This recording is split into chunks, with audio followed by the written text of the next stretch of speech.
Savais-tu qu'il existe 6 facteurs de sens dans le travail?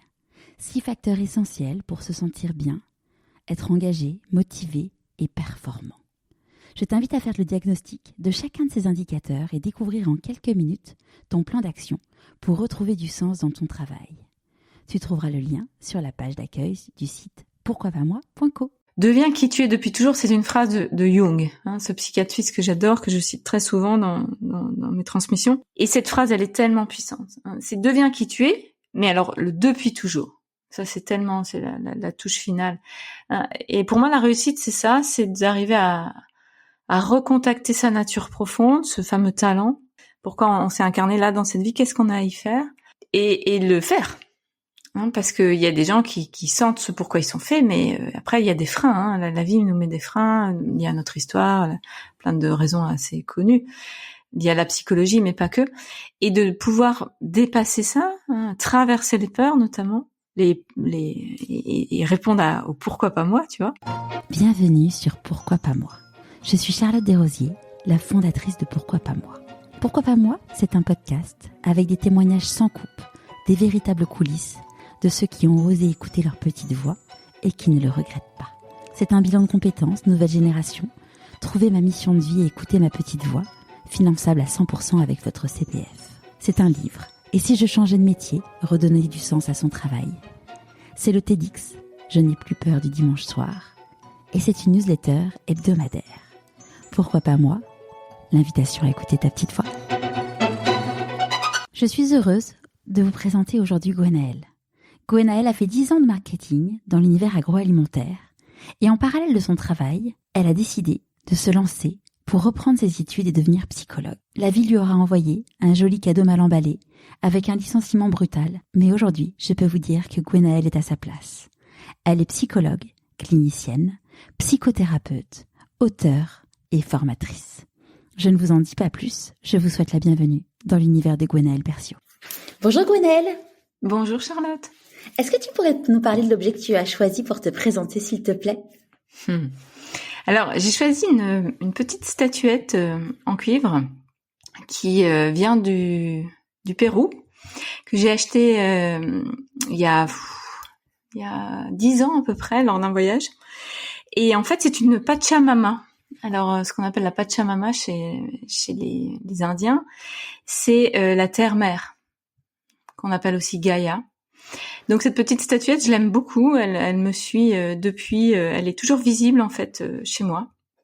Et je l'aime beaucoup parce que ça représente vraiment la mer, la terre. Et j'ai choisi cet objet pour me représenter à cet endroit-là en fait, du côté un peu maternant que je peux avoir, entre autres. Je suis pas que ça, mais en tant que thérapeute quand même, j'ai on va dire un féminin assez développé pour écouter, pour accompagner, pour aussi réconforter évidemment. Voilà. Et puis cette statuette, c'est aussi le lien avec la nature, notre nature profonde en fait, liée à la terre, liée à nos origines animales. Donc j'avais envie aussi de rappeler que nous venons de la terre et nous retournerons à la terre, et parfois on oublie ce sacré en nous. C'est sûr. Et avant qu'on parle de ta découverte de tout ça, est-ce que tu pourrais nous raconter où est-ce que tu as grandi? J'ai grandi dans le nord de la France, près de la frontière belge. Je suis née à Roubaix et après j'ai grandi donc vers Villeneuve-d'Ascq, pour ceux qui connaissent, dans le nord. Et je suis partie vers 17 ans, assez tôt en fait. Donc c'était une enfance assez morne quand même, assez flat, j'ai envie de dire, assez plate, comme le plat pays d'ailleurs. J'ai peu de souvenirs de mon enfance, qui est toujours un signe quand même pas terrible, parce que c'est en lien avec une certaine amnésie. Après, je vivais quand même dans une campagne urbaine, on va dire, mais campagne quand même. Donc ça, j'ai quand même des beaux souvenirs, tu vois, de neige dans le jardin, de carnaval dans le village. Ça, c'est des chouettes souvenirs. Et t'étais quel type de petite fille? Je pense que j'avais des copines Et c'est important pour moi, mais j'avais aussi un univers intérieur, je pense, assez fort, notamment avec les livres. Moi, c'est des bouquins qui m'ont aidé très très tôt. Notamment quand j'étais, je sais pas, je devais avoir 10-11 ans, je lisais déjà pas mal et je lisais beaucoup de mythologie. J'étais passionnée par la mythologie gréco-romaine. Tous ces personnages, ces histoires incroyables. Je crois que ça m'enseignait aussi à un niveau subtil plein de choses. C'est sûr. Et est-ce que tu te rappelles de tes rêves quand tu étais petite fille? Pas vraiment, non. Non, je crois que ça fait partie un peu des zones un peu sombres. Si ce n'est que si je me souviens c'est pas vraiment un rêve, mais j'avais envie que ma vie démarre. Ça c'était plus à l'adolescence quand même, hein, mais je pense à ça aussi parce que j'ai un ado qui a 16 ans là et qui est un peu dans cette même énergie d'avoir envie que la vie elle démarre vraiment, de grandir, de partir. Et moi je vivais ça, c'est sûr. J'avais qu'une envie, c'était d'être assez âgée pour prendre ma petite valise et voguer et voyager par le monde. Ce que j'ai fait d'ailleurs assez jeune puisque je suis partie à 17 ans en fait. Pourquoi t'es partie aussitôt parce que t'en avais envie, mais comment t'as pu partir aussitôt? En fait, j'ai eu mon bac à 17 ans parce que j'avais un an d'avance et j'ai fait juste après le bac une année de prépa en pension. Donc je suis partie en fait à 17 ans et quelques mois pour faire cette année de prépa qui Une était prépa en quoi? En prépa HEC, donc en commerce, à peu près 40 bornes de chez moi. Et je revenais donc que le week-end. Et un an plus tard, puisque je n'ai fait qu'une année de prépa, je suis partie à Nancy, donc là beaucoup plus loin, à 500 km. Et je suis jamais revenue dans le Nord, jamais. Enfin, j'ai vécu à plein d'endroits dans le monde même, parce que j'ai vécu un peu à l'étranger. Mais je suis jamais retournée là-haut. Parce que du coup, t'as fait quoi comme étude? Donc j'ai fait une école de commerce en fait moi. Donc après, du coup, juste un an de prépa. C'est ça. En fait, j'ai choisi cette voie, qu'est-ce qu'on choisit vraiment, je sais pas, mais en tout cas à l'époque c'était pas un vrai choix, c'est sûr, qui était guidé surtout par le désir de faire plaisir à mon père, qui était un ingénieur, entrepreneur, qui valorisait beaucoup la réussite, l'argent, et moi, comme beaucoup de jeunes, je pense dans ces eaux-là, j'étais assez déconnectée de moi-même, de mes désirs profonds. Donc j'ai suivi ça. En plus j'étais plutôt bonne en maths, donc il y avait quelque chose d'assez, assez logique entre guillemets. Et je regrette pas, hein, parce que j'ai quand même vécu des choses très belles pendant ces 10 ans, puisque j'ai fait après donc 10 ans de marketing, un peu de commercial, mais surtout du marketing. Et ça m'a permis aussi de voyager, vu que je gagnais plutôt bien ma vie. J'habitais à Paris, j'ai vécu des choses très chouettes, très très vivantes aussi, très pleines. Mais pleine d'un certain, comment dire, c'était beaucoup vers l'extérieur, quoi. C'était peu vers l'intérieur. Ouais. Et du coup là, donc tu fais cette prépa HEC, tu commences, tu t'intègres du coup une école après un an. Et qu'est-ce qui t'emmène vers le marketing? J'ai choisi la filière marketing parce que je trouvais que c'était la plus fun. La finance, ça me paraissait ennuyeux comme la pluie. Les autres ça me parlait moins et là je me suis dit il y a à la fois de la pub, du graphisme, un peu de commerce, des études, enfin plein de choses diverses en fait, et effectivement c'est quand même à ça que correspond ce métier, et puis très relationnel aussi, beaucoup. Donc je pense que ça a sûrement guidé sans que j'en ai vraiment conscience, je pense là aussi, mais mon choix, et c'est un bon choix pour le coup par rapport à qui j'étais à l'époque. Et t'étais dans quel univers du coup dans le marketing, parce que il y a plein de branches différentes. Moi, j'ai travaillé dans l'agroalimentaire exclusivement. Ok. Donc pendant 10 ans.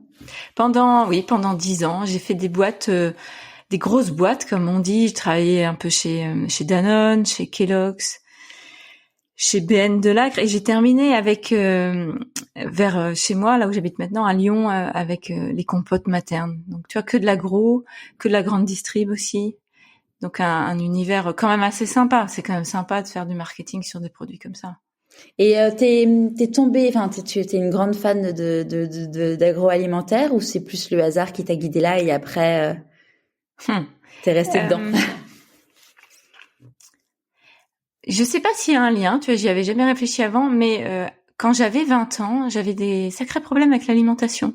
J'avais, on pourrait dire, des troubles du comportement alimentaire, hein, de type plutôt boulimique, qui m'ont conduit d'ailleurs à aller voir ma première psychologue quand j'avais 21 ans. J'étais assez jeune. Donc, est-ce qu'il y a un lien entre cette compulsion, hein, qui était là pour remplir mon vide intérieur et mon choix de secteur d'activité? Peut-être, sur un plan subtil, c'est possible. Ça m'a donné des frissons quand t'as dit ça. Alors, peut-être c'est juste. Il y a peut-être un truc qui se cache derrière. Ouais. Et qu'est-ce qui fait du coup que tu décides de quitter cet univers? Comment ton corps te parle?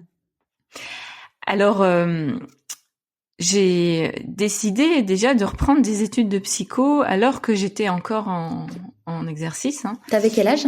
J'avais 28 ans exactement quand je rentre à la fac à Paris 8 avec anciennement le CNED, donc l'enseignement à distance.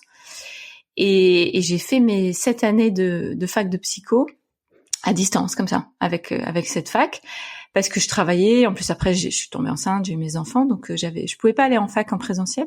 Et puis ça m'allait bien, moi j'ai un côté aussi très autonome et puis passionnée, donc c'était des études qui sont pas faciles, c'est sûr, mais j'étais tellement dedans que j'ai pu faire les deux, même si c'était quand même beaucoup de boulot et certains sacrifices aussi.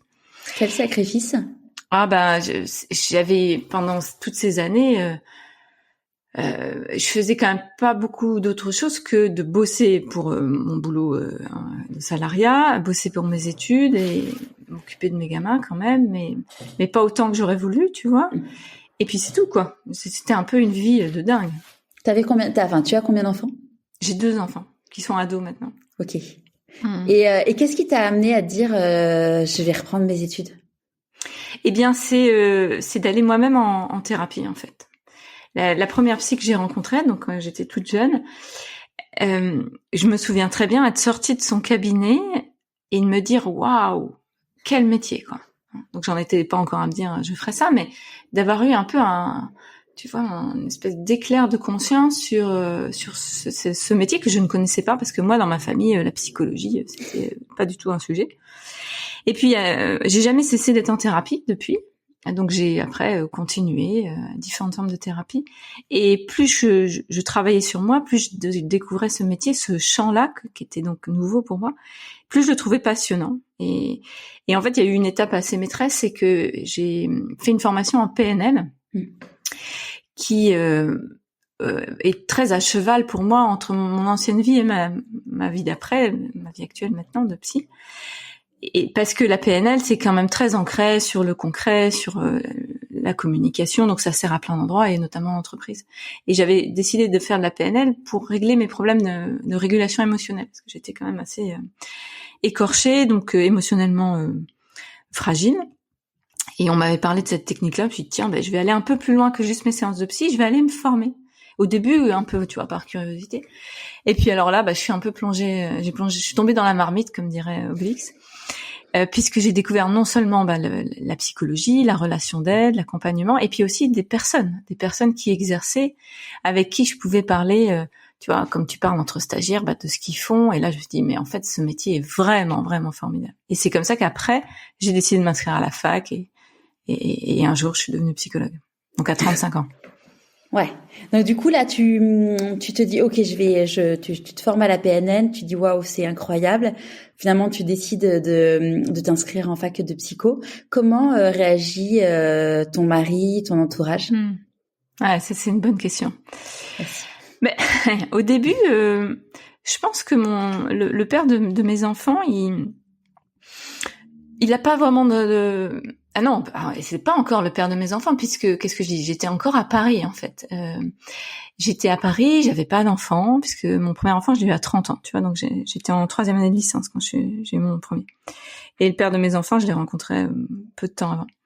Donc quand je démarre mes premiers pas dans la psychologie avec la PNL, j'ai ma vie parisienne, tu vois, avec mon boulot, mes copains, mes sorties. Je faisais beaucoup de danse aussi à l'époque, de salsa, des choses comme ça. Et donc voilà, donc je vis ma vie, quoi. Là où ça a commencé un petit peu à grincer, effectivement, c'est quand je rencontre le père de mes enfants, je suis déjà engagée là-dedans. Mais là où ça commence à grincer, c'est quand ça commence à devenir plus engagé en termes de temps consacré. Parce qu'à un moment, il faut commencer à faire des stages, par exemple. hein, donc en 3e année de licence. Et puis après en master, c'est de plus en plus important. Et là, le père de mes enfants, il est pas sûr en fait que j'aille jusqu'au bout, je crois. Donc quelque part, ça le rassure. Il dit bon bah elle fait son truc, comme il y en a d'autres qui font du macramé ou qui vont courir, quoi. Je suis pas certain qu'il réalise que je vais en faire un métier. Et d'ailleurs, c'est vrai aussi pour ma famille, notamment mon père, hein, le fameux père pour qui j'avais quand même choisi les écoles de commerce, qui lui aussi voit ça un peu en disant bon ok, c'est encore une de ses lubies. Elle va pas quitter le marketing, le confort du salaire, etc. Mais toi, tu sais au fond de toi, tu sais que t'en feras ton métier. Oui, moi, il y a un moment, c'est clair. Je sais, même quand je rentre à la fac, je sais parce que qui te dit c'est bon. C'est clair parce que je me souviens avoir retrouvé un carnet de notes qui est issu de ma formation en PNL où on devait travailler sur les objectifs à court, moyen et long terme, ce qui est très PNListe. Et dans ce carnet, donc je suis pas encore entrée à la fac de psycho, et il est écrit objectif dans 10 ans être psychologue. Et en l'occurrence, 10 ans après, je suis psychologue. Donc oui, c'était quand même bien en moi. Après, je me suis pas mis la pression, tu vois, parce que c'est quand même beaucoup de travail. Il y en a beaucoup qui abandonnent ce parcours-là quand même. Donc je me disais, tu fais une année après l'autre. Enfin, je me suis pas mis de pression sur le temps. Par contre, je savais que j'irais jusqu'au bout parce que c'est un peu mon caractère aussi. Mais je me suis dit, si tu dois mettre 5 ans pour avoir la licence, 4 ans pour avoir le M1, bah ça sera comme ça parce que c'est un peu le cas pour beaucoup. Et puis en fait, ça a déroulé assez vite. 7 ans, c'est assez rapide pour tout ce parcours, quoi. Et donc tu disais à partir du moment où ça commençait à prendre un peu plus de temps sur la vie familiale, c'est là où ça. Et oui, ça a commencé à grincer parce que par exemple, tu vois le stage où je le case. Donc quand je raconte ça, c'est toujours un peu hallucinant, mais mon stage de licence, je l'ai fait en étant enceinte en fait sur mon congé maternité, ce qui est quand même assez incroyable quand j'y repense. Donc j'avais mon ventre énorme, puisque c'était les dernières semaines, quoi. Et j'allais dans l'IM Pro de mon village. La psycho, elle avait accepté de me prendre 3 semaines en stage d'observation de licence.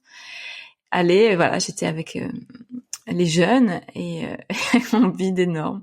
Voilà. Et puis les autres stages de master, je les ai fait sur mes RTT. Il y en a un que j'ai fait aussi sur mon 2e congé mat. Donc tout ça prenait beaucoup de temps sur la vie de famille, c'est sûr.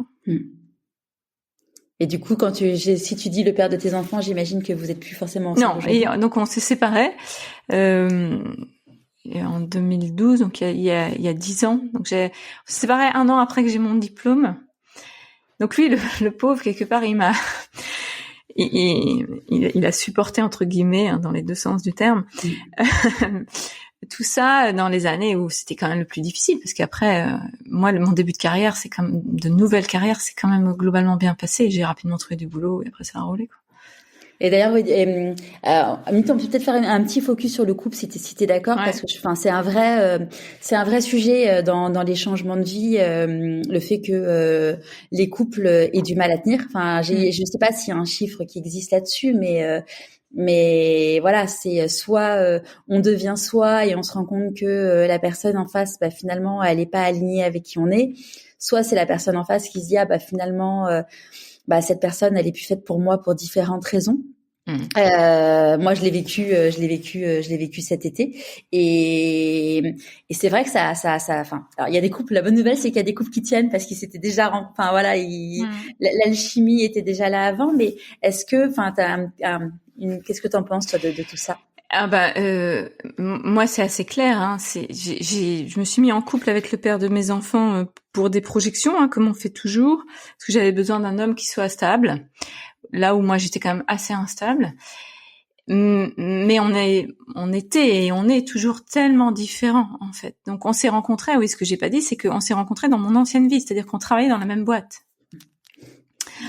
Lui était commercial, mais j'étais en marketing à ce moment-là. On se rencontre lors des séminaires, tout ça, et on se met très vite ensemble. Très vite, je quitte ma vie parisienne pour venir à Lyon. Je tombe enceinte. Et puis un deuxième enfant suivra 2 ans après, et en fait, alors il y a jamais d'erreur de casting parce que c'est aussi une belle histoire, notamment 2 beaux enfants. Et puis on s'entend très bien aujourd'hui, donc c'est quand même chouette au niveau de la parentalité.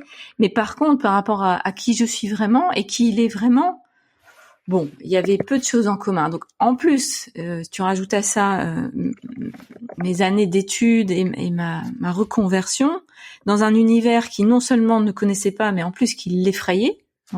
Qui l'effraie toujours encore d'ailleurs. Il sait pas trop ce que je fais d'ailleurs, il peut pas savoir. Je lui ai offert par exemple mon premier livre et je sais qu'il l'a jamais lu, quoi. C'est pas possible, quoi. Bref, donc il y avait effectivement des différences de fond sur les centres d'intérêt, mais aussi sur les valeurs, sur les aspirations. Mais je le remercie aussi du fond de mon cœur parce que il m'a aussi permis quelque part d'assurer une stabilité matériel et puis moral quand même, parce que même si il n'était pas très joué à ce que je fasse tout ça, il m'a jamais empêché non plus. Donc ça, c'était quand même très précieux. Ouais, c'est un vrai. Mais du coup, est-ce que t'étais lucide sur le fait que vous étiez très différents quand tu l'as rencontré?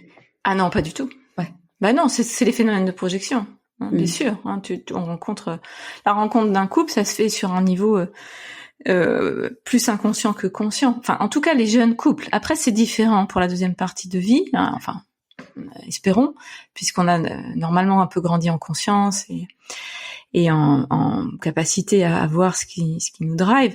Mais bon, moi, j'avais 25 ans, tu parles 28 ans. Bon, voilà. Mais c'est un chemin de vie. Ça a aussi amené plein de choses.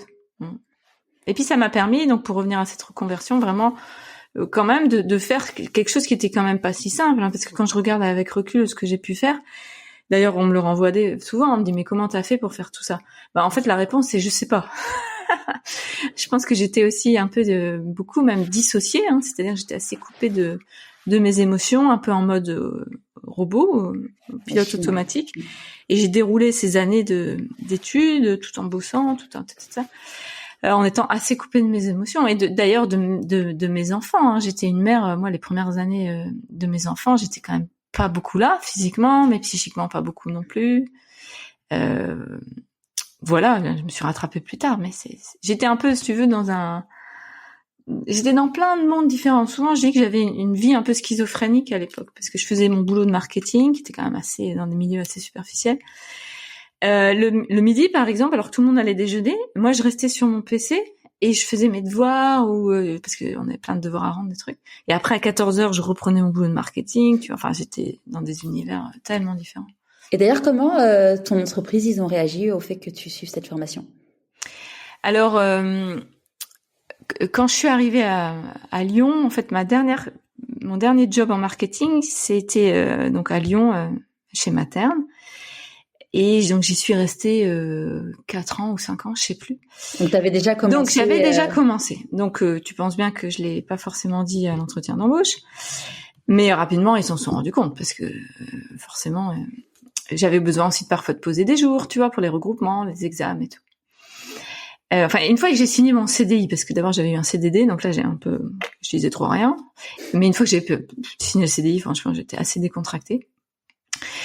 Et au début, je pense qu'ils voyaient pas forcément de limites, mais ce qui s'est passé dans notamment la dernière année, c'est que notre service, pour plein de raisons économiques, devait être, comment on dit, il devait retravailler en fait la structure de salariale, et notamment il y avait quelqu'un qui devait en fait disparaître puisqu'il n'y avait pas les fonds suffisants.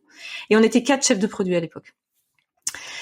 Et en fait, celle qui a été choisie pour être virée, c'était moi.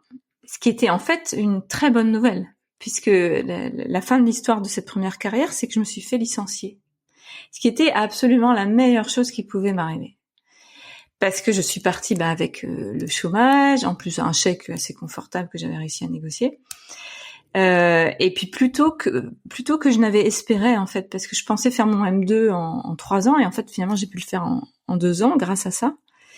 Et des 4 personnes qui étaient là, ils m'ont choisi moi, clairement parce qu'ils savaient que je faisais des études, que j'allais faire autre chose, donc autant me virer moi, évidemment, par rapport aux autres. Et puis aussi, je pense que je faisais un boulot qui était correct, mais j'étais pas du tout, tu vois, j'étais pas un high potential comme on peut dire dans ces entreprises-là. J'étais pas vouée à faire une carrière incroyable en marketing, c'était pas ma voie, quoi. Ouais. Et ça, à ce moment-là, quand ils te licencient, t'as quel sentiment? Alors le licenciement lui-même a été quand même super rude parce que ils l'ont fait de manière assez abjecte pour des raisons économiques. Ils voulaient pas que ça leur coûte trop cher. Donc je me suis trouvée un mardi, je m'en souviens comme si c'était hier, il était 14h, ma chef de groupe qui me dit Gwenaëlle, on se voit dans 10 minutes dans le bureau de la DRH. Donc, c'est jamais terrible d'entendre ça, quoi. Et donc 10 minutes plus tard, je me retrouve face à ma DRH, ma chef, et donc j'apprends qu'ils ont décidé de se séparer de moi parce que je suis pas à la hauteur, clairement. Ils le disent comme ça a été après mis c'était pour incompétence ou quelque chose comme ça. Donc narcissiquement quand même, je me prends une grosse claque, super difficile. Et à 16h, je me retrouve avec mon petit carton, comme dans les films américains, quoi, sur le parking. Ah ouais, ça a été hyper violent. Mais hyper violent, avec mon ex qui vient me chercher. Et puis je suis retournée qu'une seule fois pour signer ma fin de contrat, quoi. Donc ça a été d'une violence vraiment horrible, mais qui m'a enseigné aussi beaucoup. Moi, j'ai beaucoup appris de ces 10 ans en marketing. J'ai beaucoup appris du relationnel, de la vie en entreprise, des bons côtés, mais aussi des côtés très, très sombres. Et alors là, le licenciement comme ça, après, tu penses bien, quand j'ai eu des patients qui avaient vécu des choses similaires, je voyais ce que ça pouvait être, cette violence de l'entreprise privée, quoi, qui peut être juste sans remords et terrible. Donc, sur le moment, c'est quand même un gros choc. Ce qu'on appelle vraiment un choc traumatique en psychologie. Je me souviens avoir complètement buggé, avoir été sidérée, tout ce que tu peux vivre en état de choc. Mais en fait, très vite, le surlendemain, le lendemain, je me souviens, j'ai comaté toute la journée dans mon lit en me disant mais qu'est-ce qui m'arrive, qu'est-ce qui se passe, quoi, parce que c'était quand même pas du tout prévu dans mon programme interne. Moi, je pensais faire encore 1 an de plus, quoi. Et le surlendemain, je me réveille et là, éclair de lucidité, je me dis mais en fait, c'est génial. Poum. Et là, tout a changé en fait. Et puis alors là, j'ai retrouvé donc toute mon énergie. J'ai pris un avocat. J'ai fait ce qu'il fallait pour récupérer l'argent qui me devait. Enfin, j'ai complètement transformé le truc. T'as changé la posture et complètement. Du coup, ça change tout. Et voilà, ça a tout changé et je suis partie dans du jour au lendemain, en fait, je bossais plus. Donc du jour au lendemain, ça y est, j'avais enfin plein de temps pour finir mon master. Du coup, que j'ai fini plus tôt, faire mes stages. Du coup, j'ai fait plein de stages, alors que c'était pas prévu non plus. Alors, c'était magnifique.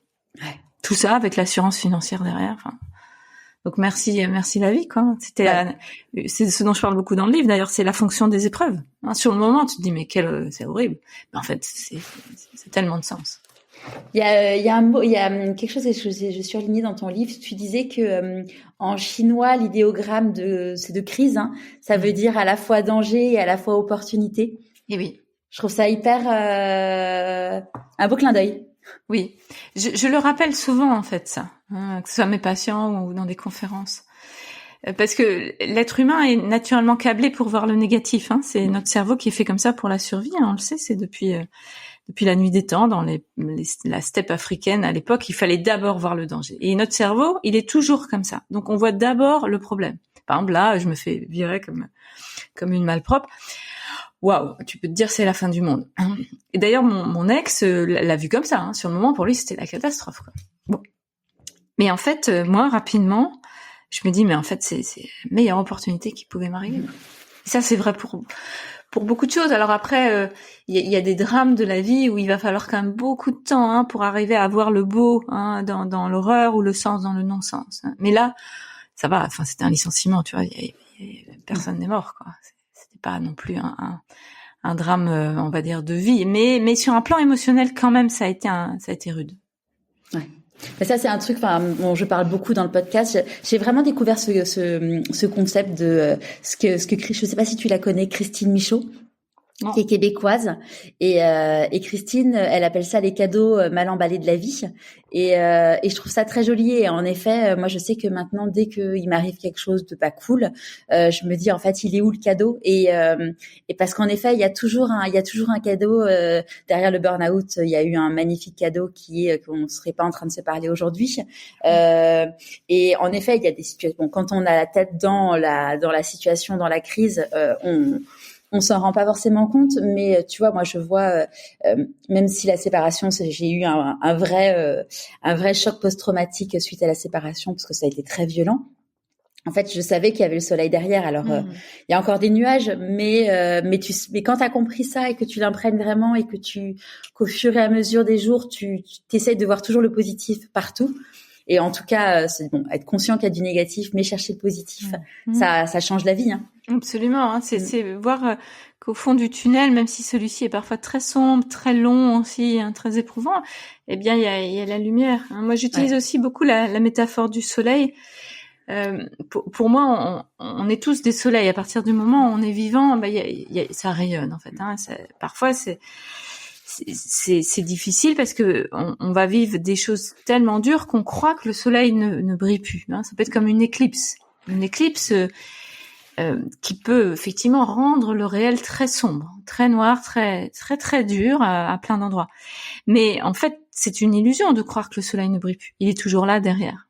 Et quand on est thérapeute, le job, c'est d'aider les personnes à réaliser que oui, en fait, ça brille quand même à un endroit, hein, ça brille toujours, mais se recontacter à ça, eh bien, parfois, c'est assez fluide, comme moi, tu vois, 48 heures après, tu vois, je me réveille, c'est quand même extrêmement rapide. Parfois, c'est beaucoup plus long et c'est là où on a besoin d'aide, en fait, pour aller le voir. Clairement. Et après, j'imagine que tous tes études en psychologie, tout le travail que tu as fait sur toi, t'ont permis justement de pouvoir réagir aussi rapidement. Oui, ça c'est certain. En fait, ce qui m'a permis de réagir aussi rapidement, il y a plein de choses, mais il y a déjà, je pense, ma force de vie, dans le sens où on n'est pas tous fait pareil, mais il y a certaines personnes qui ont comme un côté, selon moi, assez inné de guerrier, dans le sens que même s'ils vivent des trucs très difficiles, ils vont se relever relativement rapidement. Et pour moi, c'est sûrement lié aussi aux circonstances de notre vie intra-utérine, notre naissance. Bref, il y a beaucoup de travaux qui montrent ça en ce moment. Et moi, j'ai ça en moi, et c'est un grand atout. Alors après, ça a aussi des limites, hein, parce que parfois, je peux aussi m'épuiser. Hein, c'est aussi des candidats à l'épuisement, les guerriers. Donc, faut faire gaffe à ça. Mais il n'empêche que dans l'épreuve, il y a comme une flamme de vie qui on va dire, qui reflambe assez rapidement. Et c'est ce qui se passe pour moi 48 heures après. Donc, ça, c'est ce qui m'a aidé. Après, ce qui m'a aidé, c'est que de manière très concrète, tu vois, j'avais presque fini mes études. Donc, parce qu'en fait, j'étais virée en mars et en septembre, j'étais diplômée. En novembre, j'ouvrais mon cabinet. 6 mois après, j'avais mon premier job à l'hôpital. Enfin, tu vois, ça a été hyper vite. Et tout ça, j'ai eu le chômage, en fait. J'ai même pas profité pleinement du chômage puisque j'ai réussi à gagner ma vie avant la fin, tu vois. Donc, ça aurait pas été la même chose si on m'avait licenciée au début de mes études. Ouais. Hein. C'est quand même aussi un faisceau de circonstances qui était très très soutenante. Et puis après, comme tu dis, ce qui m'a aidé, c'est effectivement le travail sur moi. Moi, j'ai commencé à travailler sur moi très très jeune, aussi lié à mes traumas d'enfance, et j'ai jamais arrêté. Donc j'ai toujours été dans une quête de connaissance de moi, de régulation de mes émotions, de découvrir aussi qui j'étais. Et évidemment, quand tu fais aussi des études de psycho, alors surtout quand c'est un peu tardivement, parce que quand t'as 20 ans, je pense que tu le vis pas pareil, mais moi je les vivais pleinement, je pense, avec vraiment aussi la quête de savoir qui je suis. Et c'est sûr que ça aide de faire ce genre d'études. C'est sûr. Tu m'étonnes. Et t'as jamais vraiment arrêté finalement de te former depuis, parce que quand on va sur ton site et qu'on voit tes formations, je fais waouh. Il y a la PNL, la danse thérapie. Est-ce que tu disais aussi que tu faisais t'as été formé en tant que chamane, même si je pense qu'on n'est pas formé en tant que chamane. Ouais, on dit pas ce mot-là. Oui, c'est ça. J'ai appris la pratique des soins. Ça allait pas. Ouais, la pratique des soins chamaniques, hein, parce que les chamans, personne n'a envie d'être chaman. Hein, c'est pas un cadeau d'être chaman, c'est beaucoup d'adversité, donc c'est que quelques personnes. Pourquoi tu dis que c'est pas un cadeau? Ah, les vrais chamans, selon vraiment la tradition, c'est des personnes qui dont la mission de vie est de voyager entre les mondes pour aider leurs compatriotes, leurs frères et sœurs humains. Et voyager entre les mondes, c'est pas que voyager dans la lumière, hein, c'est aller voir aussi l'obscurité. C'est un monde, le monde chamanique, qui est loin d'être les petits papillons et les petits nuages et le petit soleil qui va bien. Hein. Donc, pour avoir rencontré notamment une vraie chamane du Guatemala et avoir parlé avec elle, quand elle a su qu'elle était désignée par son grand-père pour poursuivre en fait ce travail-là sur Terre, dans cette incarnation, elle aurait bien fait autre chose. Hein. Ouais. Après, il y a les hommes et les femmes médecine. Ça, c'est une appellation différente qui désigne les personnes qui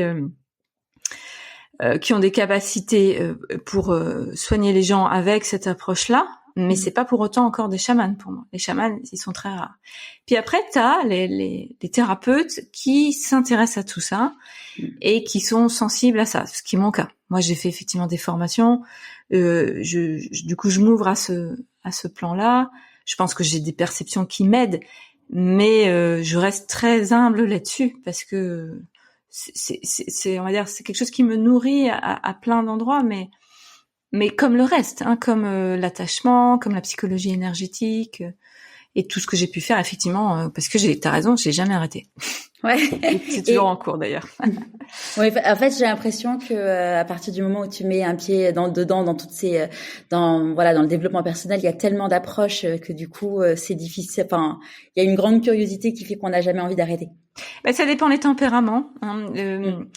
Moi, j'ai des collègues psychologues, par exemple, ou thérapeutes qui sont pas forcément dans des soifs comme ça de découverte, hein, qui aiment ce qu'ils font, mais qui font aussi plein d'autres choses à côté. Moi, mon boulot, c'est ma passion, si tu veux. Donc, moi, quand on me demande, justement, quelle est ma passion, déjà, je dis que c'est mon boulot. Et quand on me demande ce que je fais à côté, en fait, ce que je fais à côté, c'est, par exemple, si je pars faire un stage, moi, c'est un stage de travail sur soi en lien avec des approches qui me passionnent. Enfin, tu vois, je fais pas vraiment de sport ou d'art ou des choses comme ça. Même l'écriture, qui est le domaine de création où je sens que j'ai des choses à faire. Et j'écris sur la psychologie, tu vois.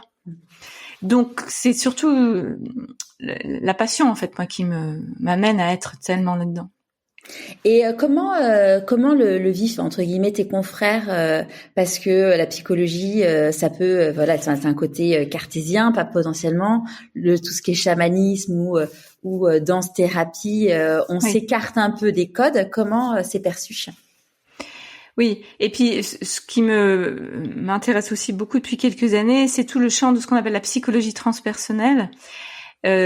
Où tu peux mettre d'ailleurs le chamanisme, hein, même si le chamanisme c'est quand même avant tout une tradition, et moi je m'intéresse aussi beaucoup à la respiration holotropique, je m'intéresse aussi au travail avec les psychédéliques, hein, qui est une vraie révolution qui arrivera bientôt, y compris dans notre pays.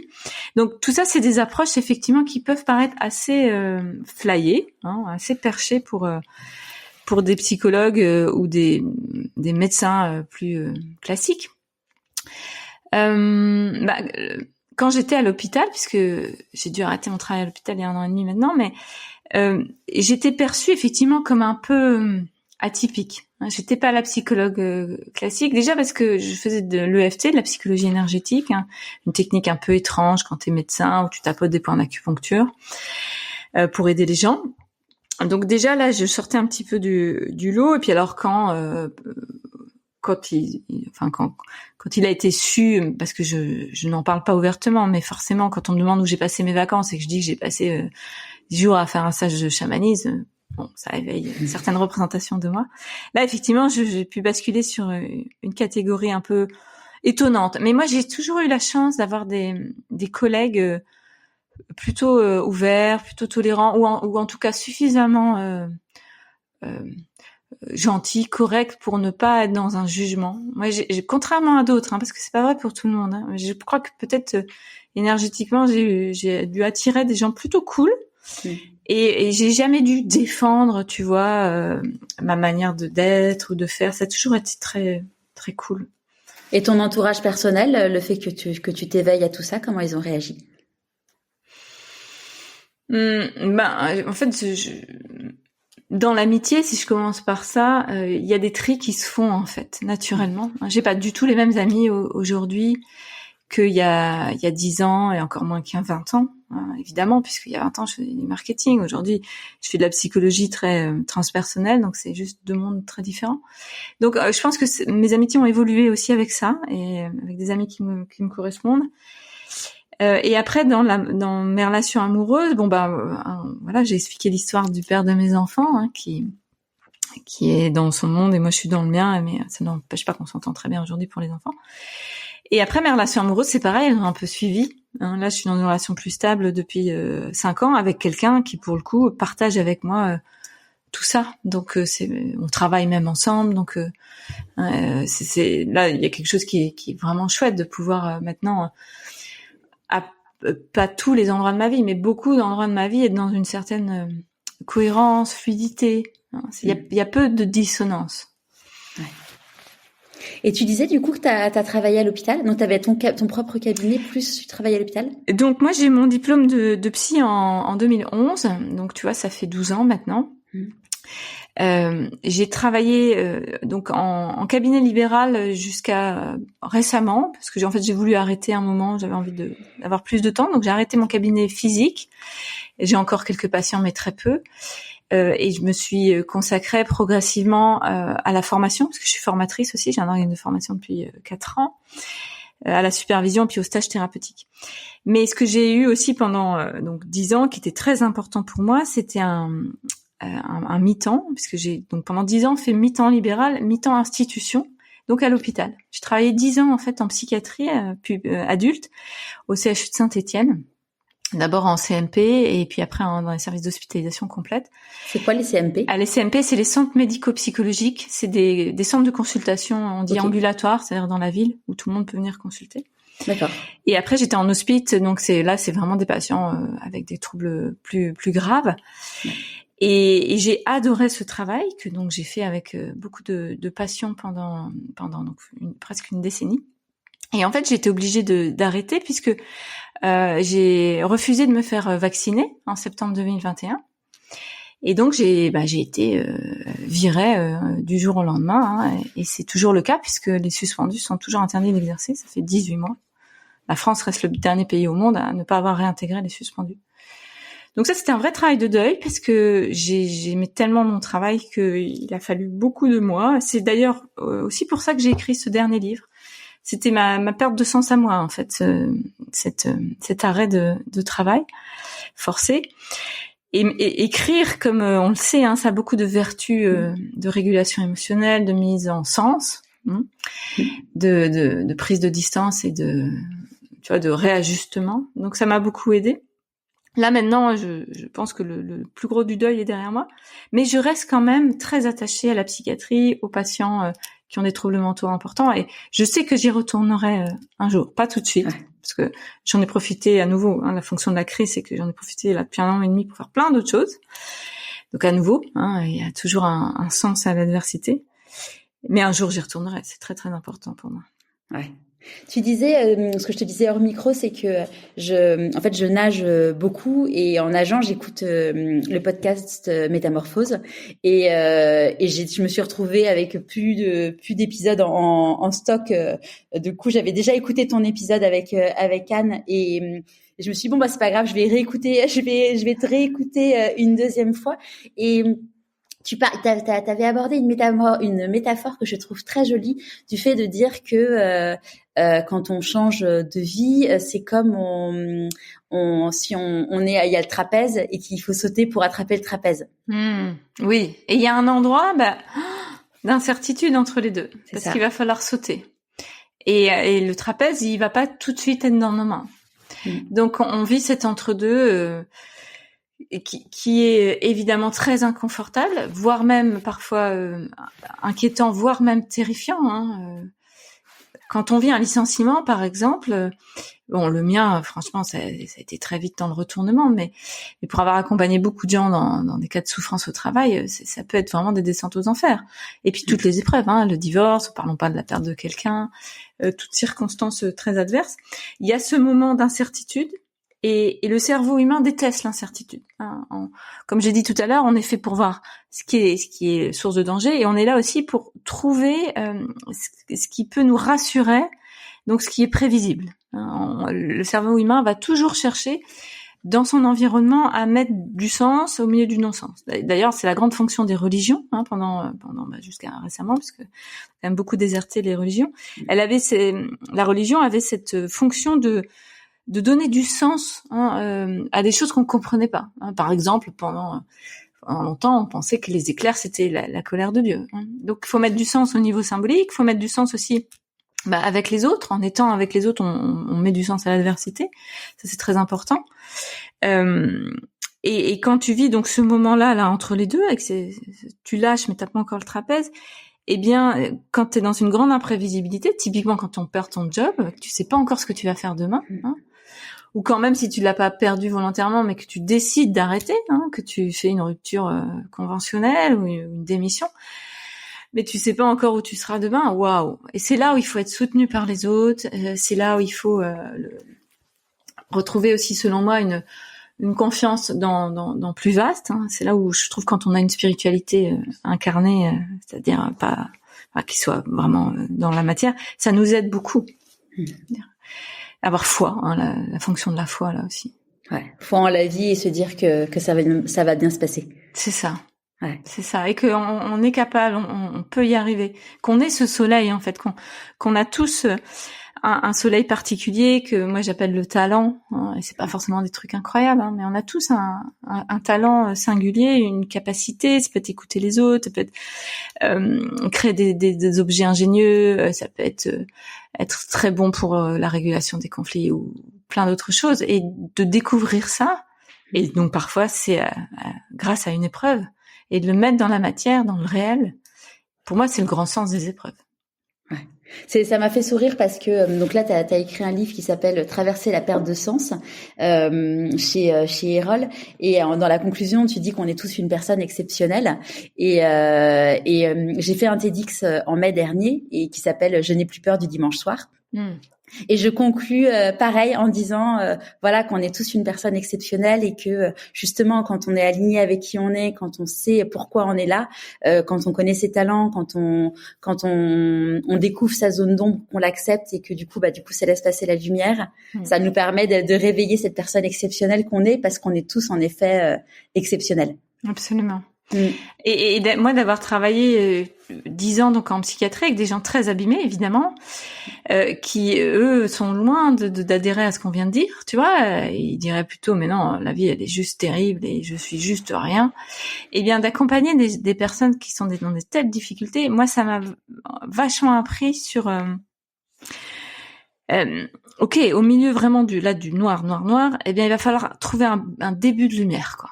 Donc des fois j'ai sorti mes rames, plus d'une fois, mais moi je suis toujours partie du principe que si la personne elle est vivante, si elle est là devant moi, c'est qu'il y a un sens à son existence.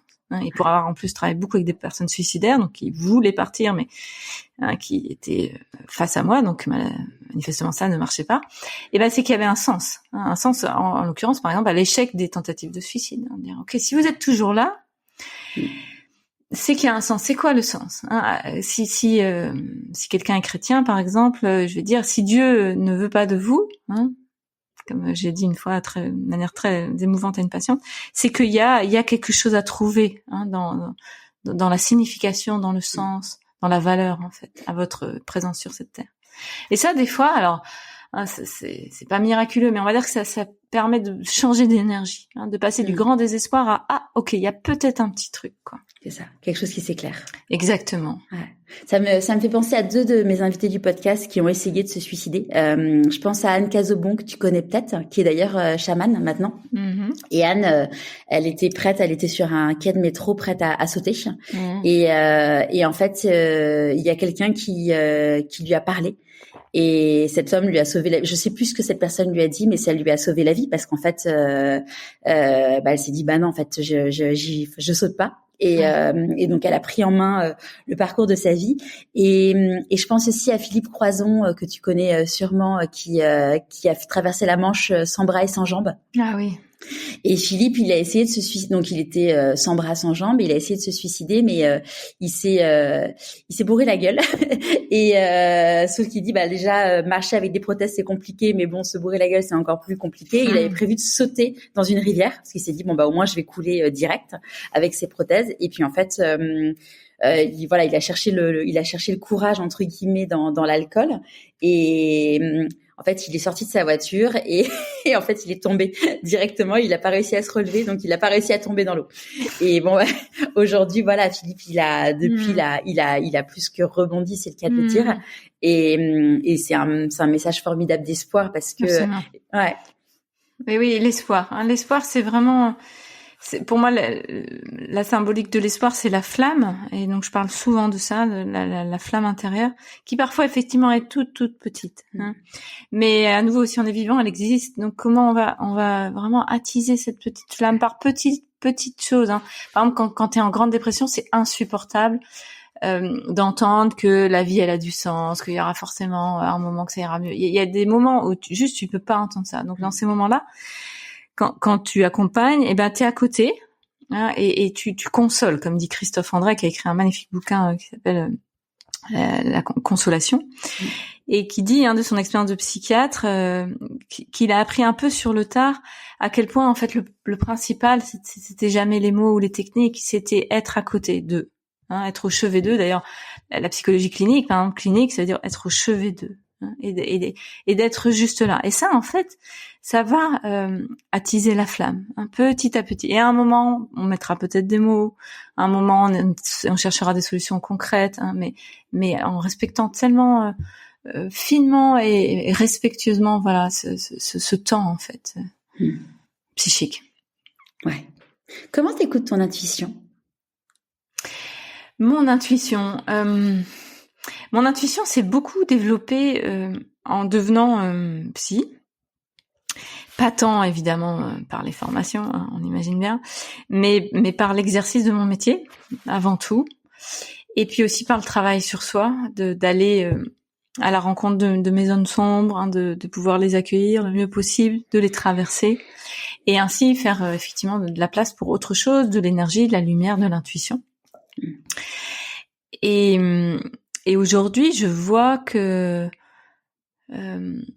et il y a des moments quand je suis avec quelqu'un, mais ça peut arriver aussi même en conférence ou en formation, hein, quand je transmets, il y a des choses qui me viennent, qui m'étonnent après. C'est-à-dire qu'il peut y avoir des moments où je me dis, mais qui parle qui parle à travers moi. Et c'est particulièrement touchant quand je suis avec un patient, où il m'est arrivé parfois d'avoir juste les quelques petits mots qui avaient besoin d'être dits.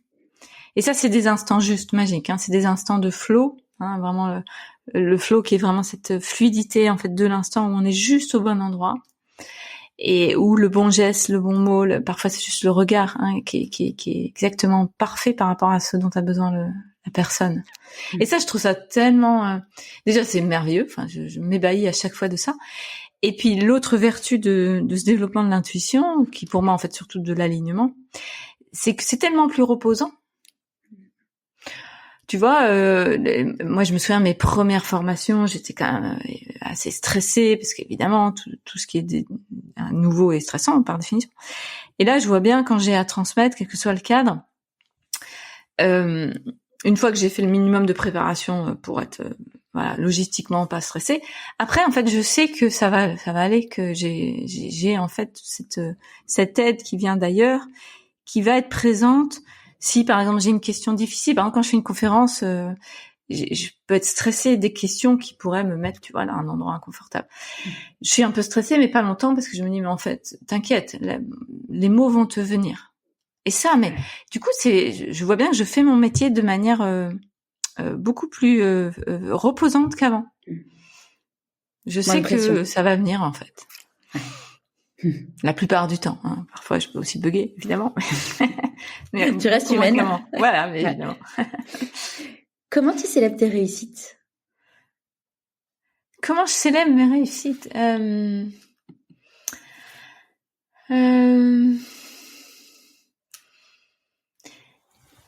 fais rien de particulier, mais intérieurement, en fait, je savoure, en fait, l'effet qui est très très chimique d'ailleurs, hein, on sait bien, dopamine, sérotonine, tout ça, c'est quand même bien connu. Je peux, par exemple, tu vois, en parlant à quelqu'un après, prolonger cet effet-là. Par exemple, là, je viens de passer 2 jours à Paris où j'ai fait pas mal de choses pour ce livre. Et j'étais vraiment contente d'en parler à mon chéri en rentrant, de lui raconter, bah alors il y a eu ça, etc. Et ça, c'est une manière pour moi de célébrer, c'est par exemple ces 2 jours où il y a des réussites, en fait. Donc de le partager. et puis ça me donne surtout en fait ces moments-là de l'énergie pour continuer, parce que je travaille quand même beaucoup, hein, même trop à des endroits, donc je peux être aussi fatiguée parfois. Mais de savourer ces moments-là, tu vois, ça me donne envie de continuer à des endroits où parfois je me dis Gwen, allez là, tu n'y vas pas. Bah si, en fait, j'y vais. Et puis bon, parfois j'arrive à dire non aussi parce que ça fait partie aussi de l'équilibre. Voilà. À quel moment dans ta vie tu t'es dit pourquoi pas moi?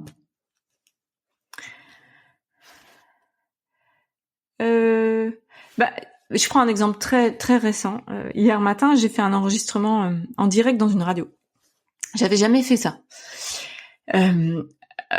Quand on m'a proposé ça, comme mon éditrice, elle m'a dit tiens, il y a cette opportunité, c'est une émission sur la quête de sens sur Radio Notre-Dame. C'est super par rapport à votre bouquin, Gwenaëlle, faut que vous y alliez. Sur le moment, on s'est dit ah bah non, une radio, enregistrement direct, oh là là, j'avais l'image, tu sais, du plateau, puis en plus c'était vraiment comme ça. Et puis en fait, assez vite, il y a cette petite voix qui dit bah en fait pourquoi pas.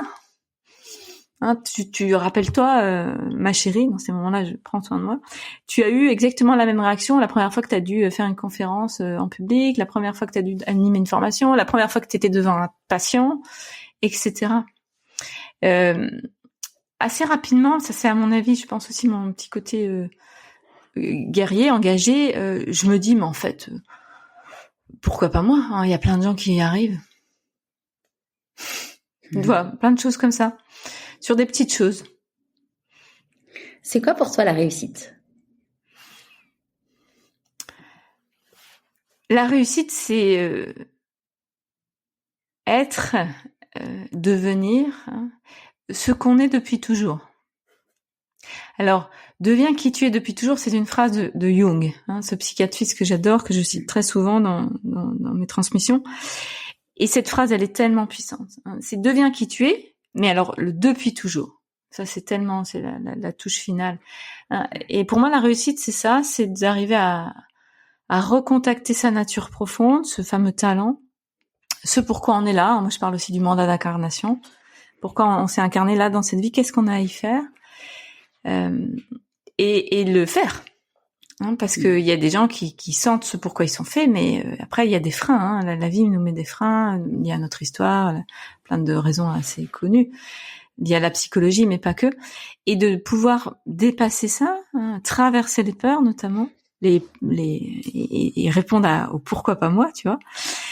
Et le mettre dans la matière, hein, avoir aussi cette empreinte sur le réel qui est tellement importante, surtout dans notre monde qui est quand même vachement déconnecté, où on est beaucoup dans le virtuel. Hein. Je vois, par exemple, mon ado de 16 ans, il ne jure que par les youtubeurs, par exemple.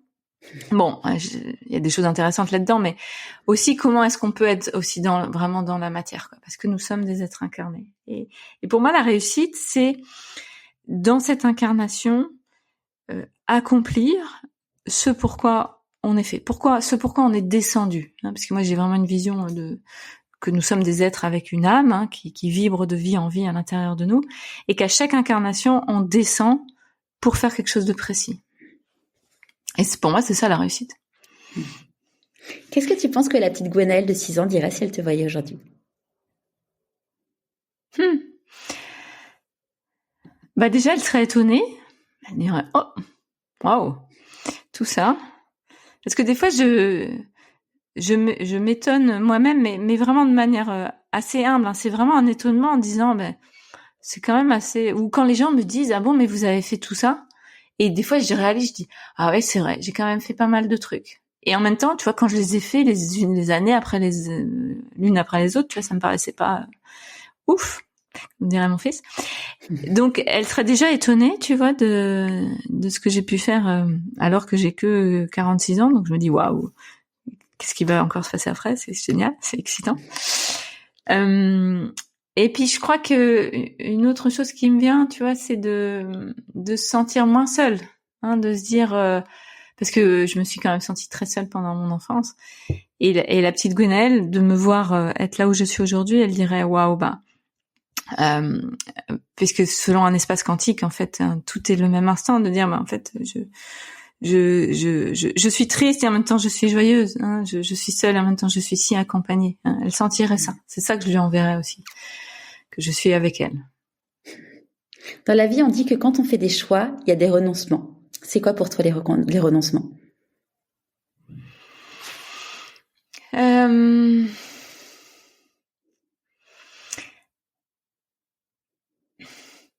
Moi, j'ai du mal à... Dans ma propre vie, j'ai pas l'impression d'avoir fait beaucoup de renoncements. Et j'ai un peu du mal avec l'idée qui est très judéo-chrétienne du sacrifice, tu vois, du truc... si vous voulez être heureux, va falloir un peu vous flageller, quoi. Très, très culturel, ça, qui est en nous, hein, qu'on soit croyant ou pas.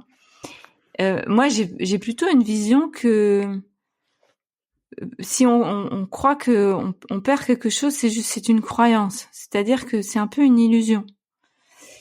Par exemple, moi, quand j'ai été licenciée, c'est sûr que sur le moment, il y a quand même du stress au niveau financier. Mais en fait, la suite a bien montré que c'était complètement une illusion, hein, que je renonçais pas à grand-chose. Donc moi, j'ai plutôt tendance à répondre à ta question en disant, en fait, on va surtout renoncer à nos projections, nos illusions, des croyances sur nous qui, en fait, nous protégeaient. Hein, par exemple, j'aurais pu me dire, non, faut que je continue le marketing parce que au moins là, je suis sûre d'avoir un poste, du boulot, de l'argent, ma retraite, etc. Ce qui était un peu le discours d'ailleurs de mon ex. Tu vois, j'aurais pu rester là-dedans et en fait rester dans ce confort. Et à un moment d'être précipité par la vie, eh bien là, tu renonces en fait parce que la vie là, elle m'a bien bousculée, un peu de manière peut-être un peu brusque. Ça aurait pu être brusque pour d'autres, mais en fait, ça a tellement de sens. Donc c'est renoncer surtout à nos peurs. Ouais. En fait, là, la peur qui aurait été de plus avoir d'argent assez ou d'autres choses. C'est quoi la plus grande difficulté que tu as eu à traverser dans ta vie?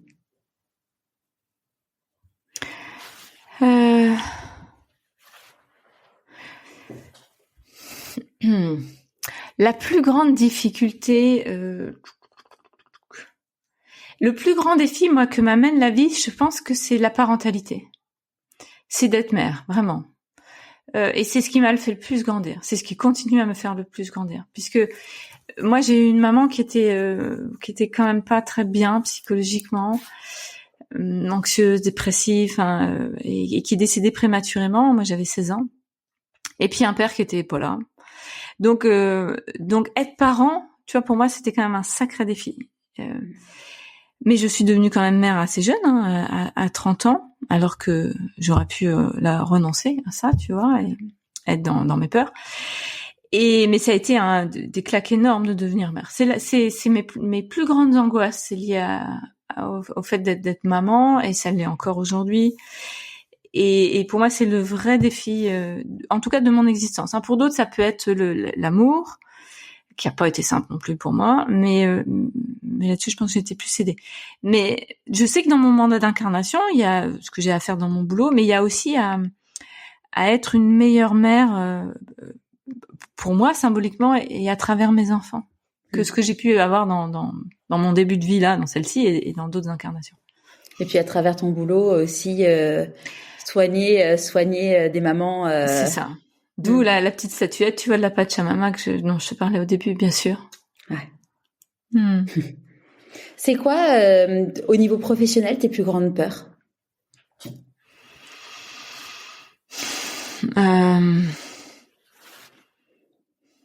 Si, il y a une peur qui est encore en moi, assez fortement parfois. C'est typiquement, tu vois, d'être dans une conférence ou un moment de partage, et que quelqu'un remette en question de manière forte et violente ce que je suis en train de dire. Et ça, c'est quelque chose qui peut me faire peur. Par exemple, si je suis donc à une conférence devant, je sais pas, des dizaines de personnes, et qu'il y en ait un à la fin qui dise non mais Madame Perciot, vous ce que vous avez dit sur ça, en fait, je suis absolument pas d'accord avec vous, c'est faux parce que par exemple, moi, je donne souvent des références, tu vois, je cite et pas seulement des psychologues, parfois je sors un peu de ma zone de confort. Je peux citer des philosophes, tu vois, Spinoza par exemple. Sauf que je suis pas philosophe, par exemple, je suis pas spécialiste du tout. Et parfois, j'ai peur que, tu vois, d'avoir un revers là de quelqu'un qui serait un sachant. Hein, donc ça, c'est un peu mon côté petite fille, je crois. Qui me balaie d'une ou deux phrases et d'être dans un moment, tu vois, de grand malaise, voire de honte. Donc j'ai ça parfois, j'essaye de calmer ça parce que sinon je vais attirer ça un jour. Donc j'ai pas du tout envie de le vivre. Mais ça parle aussi d'un endroit de moi qui est évidemment comme tout le monde, hein, n'est pas toujours tout à fait sécure, tout à fait confiant, qui peut douter. Et en même temps, j'observe que ça m'empêche pas de faire, quoi. Parfois, j'ose aller dans des thèmes ou des sujets que je ne maîtrise pas, mais qui me passionnent, donc je tente quand même. Mais parfois, j'ai peur de ça. Je pense, une des le petit syndrome de l'imposteur aussi, parce qu'il y a plein de gens qui parlent de choses dont ils maîtrisent rien du tout et ça les dérange pas. C'est ça. Alors, parfois, je me dis, mais Gwen, attention, là, tu vas dans un endroit. Mais dans ce cas-là, tu vois, je prends un peu des précautions oratoires. Je dis, bon, bah là, je vous parle par exemple de philosophie. Bon, je suis pas philosophe, mais ça me parle. C'est comme ça que je le comprends. Et du coup, ça permet aussi de me redescendre mon stress, quoi. Ouais.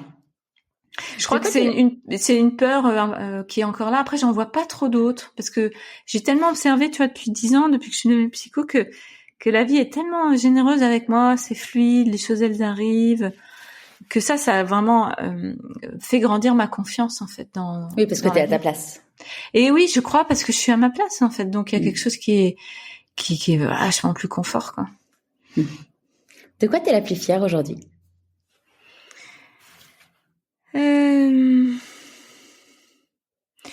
J'ai d'abord envie de parler de mes enfants quand même, d'être une bien meilleure mère avec eux là, qui sont ados, que quand ils étaient tout petits. D'avoir pu guérir des blessures, des traumas quand même assez balèzes d'attachement. Ça, c'est une grande satisfaction et une fierté aussi, je crois, parce que j'ai une belle relation avec mes enfants qui vont plutôt bien. Et puis au niveau professionnel, quand je vois les retours que j'ai de mes bouquins ou de transmission orale et que je lis ou que j'entends que les gens sont vraiment aidés par ce que je dis ou ce que j'écris, que ça les a fait rebondir dans des moments où vraiment ils étaient dans le noir ou qu'ils ont vu un sens différent et que ça a changé la donne. Là, je suis vraiment très contente parce que je me dis c'est des petites graines. Et c'est pour ça que d'ailleurs j'ai commencé à écrire. C'était pour diffuser en fait plus largement ce que je faisais tous les jours avec mes patients ou à l'hôpital et j'avais envie de diffuser, de donner à plus vaste en fait. Si tu croises une personne demain et qui te dit que tu n'en es là que grâce à de la chance, qu'est-ce que tu auras envie de lui répondre? Eh ben, je dirais que la chance, c'est peut-être le hasard et que la définition du hasard par Einstein, c'est Dieu qui se balade incognito sur Terre. Là, je la connaissais pas, celle-là. Einstein aurait dit ça. Il a dit, le hasard, c'est Dieu qui se balade incognito sur Terre. Donc, pour moi, Dieu, c'est l'énergie, c'est la puissance de la vie, c'est les cadeaux de la vie, c'est la fonction de la crise, que dans toute épreuve, il y a un sens, que en fait, on est très aidé, mais parfois, on a, tu vois, un masque devant les yeux et on ne voit pas, mais en fait, il y a des aides partout. Hein, c'est les synchronicités dont parle Jung très bien aussi, hein, les coups de pouce de la vie, les cadeaux mal emballés dont tu parlais. Et je dirais que s'ils voient la chance comme ça, bah oui, alors dans ce cas-là, j'ai été très aidée par la chance. Est-ce qu'il y a un conseil que tu aurais aimé recevoir et que du coup que tu aimerais donner aujourd'hui? Eh bien, peut-être aussi l'action, parce que pour compléter ce que je viens de dire, donc la chance, vraiment dans le sens de l'énergie qui nous aide, elle existe, mais il faut aussi agir. Il y a cette phrase que j'aime bien qui dit « Aide-toi et le ciel t'aidera, et tu connaîtras l'univers et les dieux ». C'est ça la phrase complète. Et cette phrase, je la tiens pour mienne depuis très longtemps, avec les premiers mots, qui est « Aide-toi ». Tu recevras les aides, c'est sûr, mais il va falloir un peu te bouger, quoi.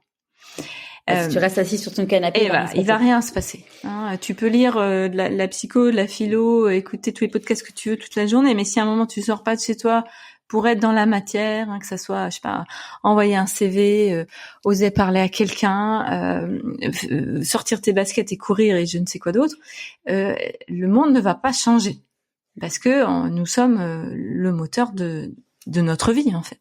Donc je vais citer Spinoza pour le coup, qui parle de la puissance d'agir, qui dit bien que la joie vient de la puissance d'agir et que à l'inverse la tristesse vient de l'impuissance. Et effectivement, pour avoir travaillé avec des patients très dépressifs, c'est l'arrêt de la vie en fait, la dépression, et dans ce cas-là la tristesse est immense parce que tu as l'impression que tu peux plus agir. Et tout le travail avec quelqu'un qui est dépressif, c'est ça, c'est d'inverser, c'est de retrouver notre petite flamme dont on parlait tout à l'heure et commencer par des petits pas. Donc la puissance d'agir, non seulement elle nous permet d'être dans la joie, mais elle nous permet bien sûr d'accomplir ce pourquoi on est là. Et c'est quoi le meilleur conseil qu'on t'ait donné?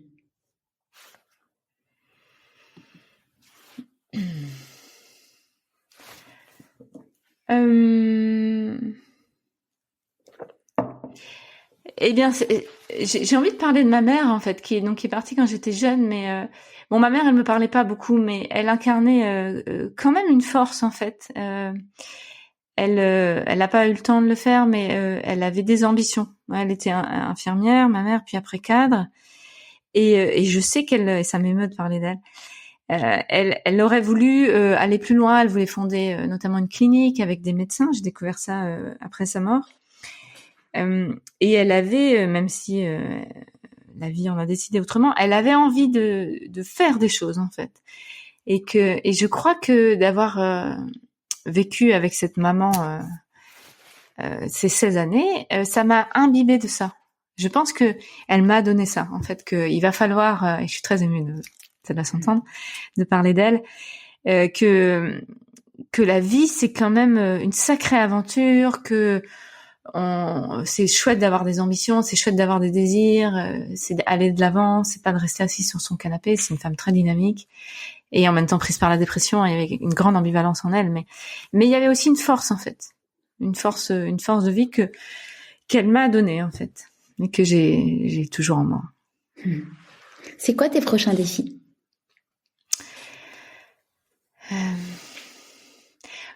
Mon grand défi actuel, c'est de trouver un équilibre dans ma vie en termes de temps, parce que je travaille beaucoup, encore trop, et par exemple je passe pas assez de temps à faire du sport. Bon, ça n'a jamais été mon truc, mais en plus les années passant, on se rend compte que quand même il va falloir s'occuper de ce corps s'il veut qu'il nous accompagne bien jusqu'à la fin. Donc typiquement, je passe pas assez de temps à m'occuper de mon corps, à faire du sport, à être dans la nature, à être avec mon chéri, à être avec mes enfants. Parce que quand on est passionné, c'est génial d'être passionné, mais alors c'est un peu moins génial pour ceux qui vivent avec vous.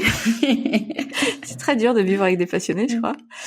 Et puis ça a aussi ses limites, quoi. Et donc moi, mon grand défi, c'est de trouver un équilibre entre nourrir ce que j'aime, quoi. Donc ma passion, c'est très important, et en même temps arriver à dire non, poser mon téléphone, mon portable, et aller faire complètement autre chose, tu vois.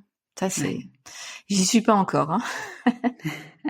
Ouais, c'est le vrai enjeu. Enfin, moi, je suis passionnée, mais par plein de sujets différents. Donc, je suis pas spécialiste, mais je suis passionnée par plein de sujets. Et en effet, il y a des moments, tu dis, t'es avec tes enfants, t'as envie de profiter d'eux, mais en même temps, t'as ce truc où t'as envie de creuser ce sujet. Et c'est ça. Donc, j'aspire à une sagesse qui devrait venir avec l'âge, j'espère.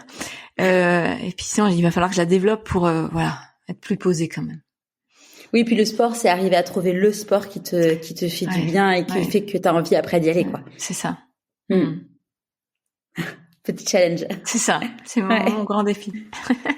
Est-ce que tu aurais un conseil à donner aux personnes qui nous écoutent et là qui sentent clairement qu'ils ont une perte de sens? À part évidemment de lire ton livre Surmonter, qui permet de traverser la perte de sens, mais oui, avant qu'il le lise. Il n'a rien d'une formule magique, évidemment. C'est tellement complexe tout ça.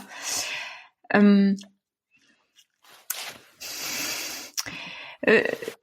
qui me vient, c'est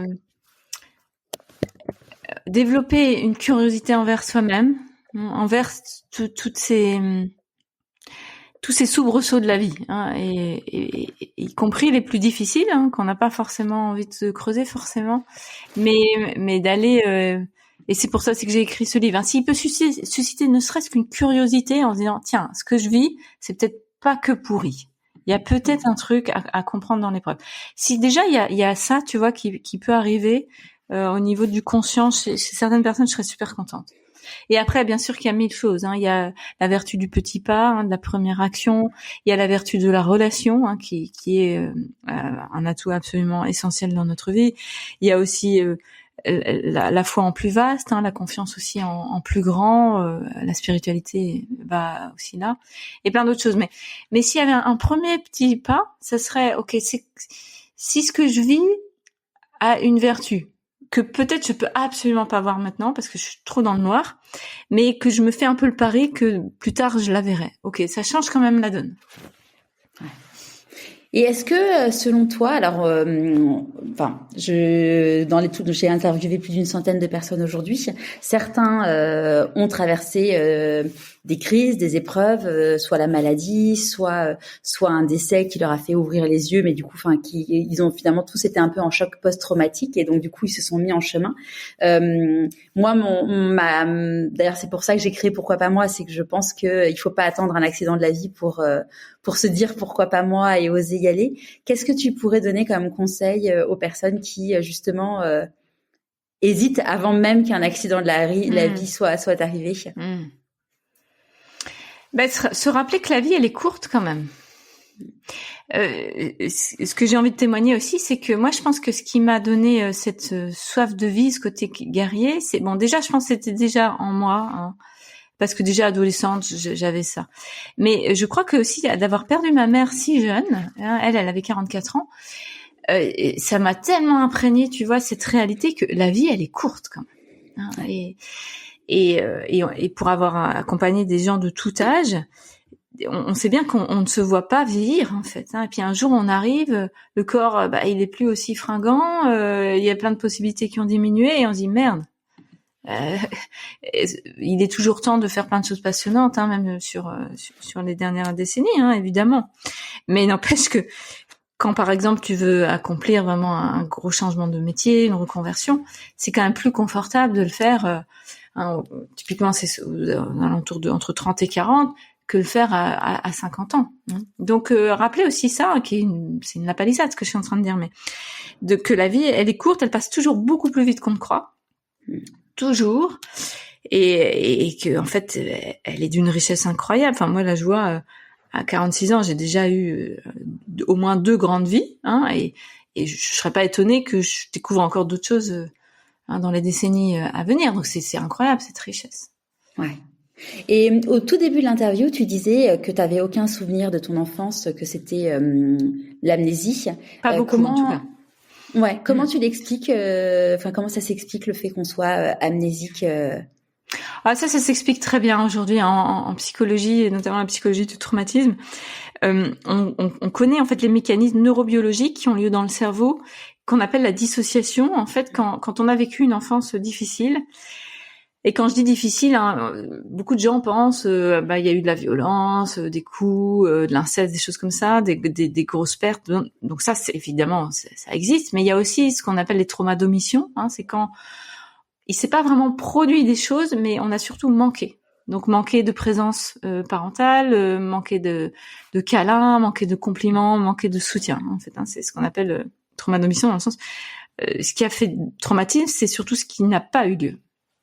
Et donc que ça soit les traumas manifestes ou les traumas d'omission, quand ça a duré longtemps, hein, et surtout si la personnalité était plutôt sensible, hein, parce que ça sera encore plus fort, eh bien tu peux avoir des phénomènes donc de dissociation qui concrètement c'est de l'amnésie, puisque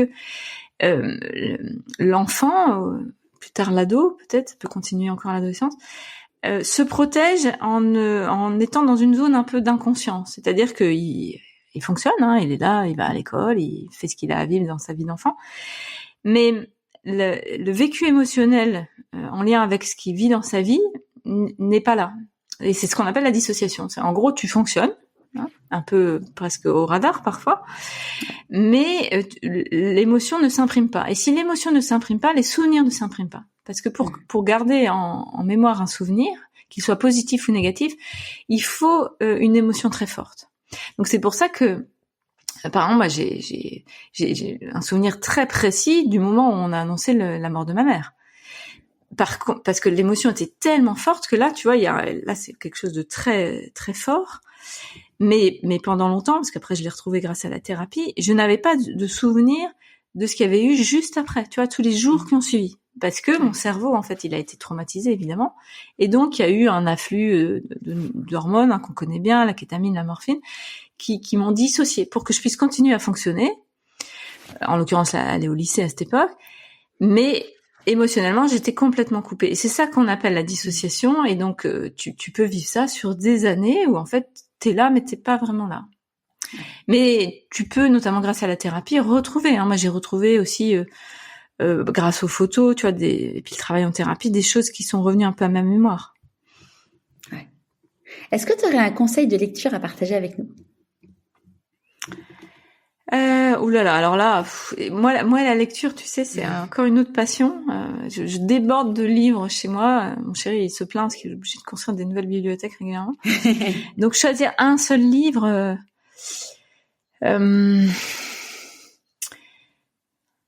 c'est toujours hyper difficile pour moi. Me vient quand même parce que je me plonge beaucoup dans la pensée de Jung là depuis pas mal de mois. Et je voudrais à nouveau parler, j'en ai déjà parlé de ce bouquin, je crois, mais du bouquin de Frédéric Lenoir, sur Jung, qui est un petit trésor. Frédéric Lenoir, il a ce talent de nous amener de manière accessible des pensées complexes. Il a fait la même chose avec Spinoza d'ailleurs. Et ce bouquin, je trouve qu'il ouvre à la psychologie des profondeurs que nous a transmis Jung, mais aussi à la philosophie, à la spiritualité. Donc c'est d'une grande richesse. C'est Jung, un voyage vers soi. C'est ça. De Frédéric Lenoir. Voilà, merveilleux bouquin. À qui as-tu envie de dire merci et pourquoi avant qu'on se quitte? Eh bien, j'ai envie de remercier ma mère. C'est un peu très émouvant pour moi d'avoir pu parler de ma mère aujourd'hui. Puis je vais confier aussi que aujourd'hui c'est un jour particulier puisqu'on est le 23 mars 2023 et ça fait exactement 30 ans que ma mère est partie au pays des étoiles.